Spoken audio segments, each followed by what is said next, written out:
سلام دوستان عزیزم، خیلی خوش اومدید. امیدوارم حالتون عالی باشه. روزای آخر ساله و خیابونهای تهران حال و هوای خیلی خوبی داره. تو این ویدیو قراره چند دقیقه‌ای رو توی شمال تهران با هم قدم بزنیم و از صدای محیط و شلوغی‌های بازار لذت ببریم. لطفاً تا آخر ویدیو همراه من باشید و مثل همیشه با لایک ویدیو و سابسکرایب چنل از من حمایت کنید. از همتون ممنونم.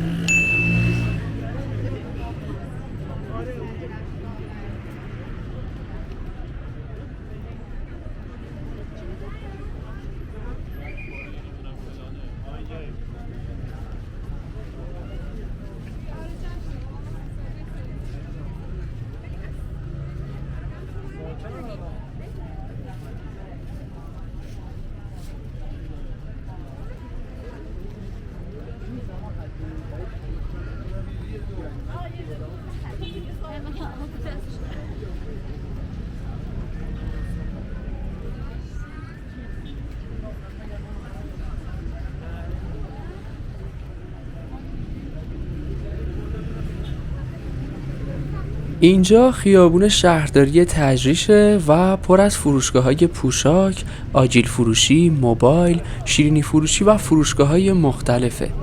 محله تجریش در منطقه 1 تهران قرار داره و جزء محله‌های قدیمی و معروف تهرانه. تو این ویدیو به بازار سنتی تجریش هم میریم و قرار کلی محصولات رنگارنگ و جذاب رو تماشا کنیم.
بازار تجریش یکی از جاهاییه که من واقعاً بهش علاقه دارم، چون پر از حس تراوت و شادابیه و محیط فوق‌العاده زیبایی داره.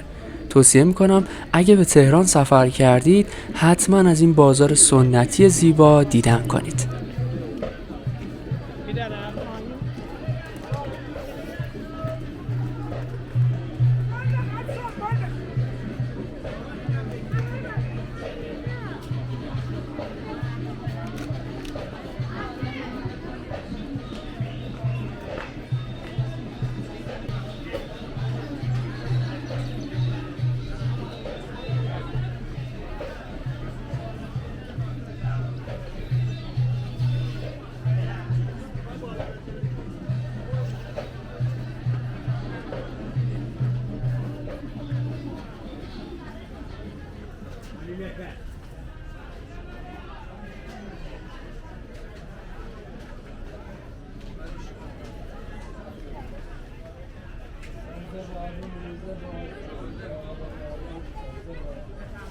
عجب توت فرنگیه.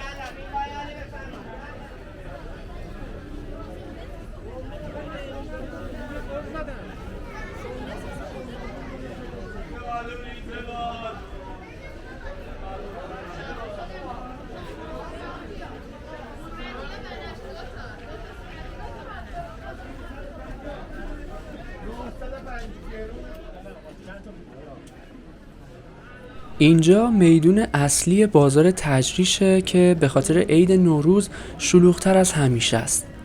اینجا پر از میوه ها و سبزیجات مختلف و رنگارنگه که ممکنه تا حالا حتی اسمش رو هم نشنیده باشید.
دوستان عزیزم، ممنون که ویدیو رو تماشا کردید. خوشحال میشم اگه نظرتون رو در مورد ویدیو بنویسید و اگه ویدیو رو دوست داشتید چنل رو سابسکرایب کنید و در سفرهای بعدی هم همراه من باشید.